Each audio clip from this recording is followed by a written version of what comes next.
শিশুদের মধ্যে প্রায়শই সমস্যাগুলি পরিলক্ষিত হয় যে দেখা যাচ্ছে আপনার শিশু হয়তো আপনার কথা শুনছেই না, কিংবা আপনি যেটা বলছেন তার উল্টোপাল্টা উত্তর দিচ্ছে, রাগ দেখাচ্ছে, জেদ দেখাচ্ছে এবং অতিমাত্রায় চঞ্চলতা তার মধ্যে দেখা যাচ্ছে।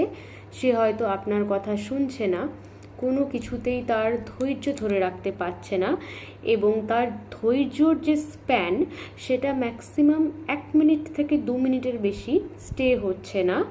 এবং সব থেকে বড় কথা, পড়াশুনোর ক্ষেত্রে তার একদমই একাগ্রতা থাকছে না। এর পাশাপাশি তার কোনো কাজেই কিন্তু কনসিস্টেন্সি বা ধৈর্যশীলতা থাকছে না। এক্ষেত্রে যেটা হয় যে পড়াশুনো বা খেলাধুলা কোনো ক্ষেত্রেই সে কনসেন্ট্রেশন ডেভেলপ করতে পারবে না এবং তার অতিমাত্রায় রাগ, জেদ, হুড়োহুড়ি, ছোটাছুটি এবং অতিমাত্রায় চঞ্চলতার একটা সমস্যা দেখা যাবে।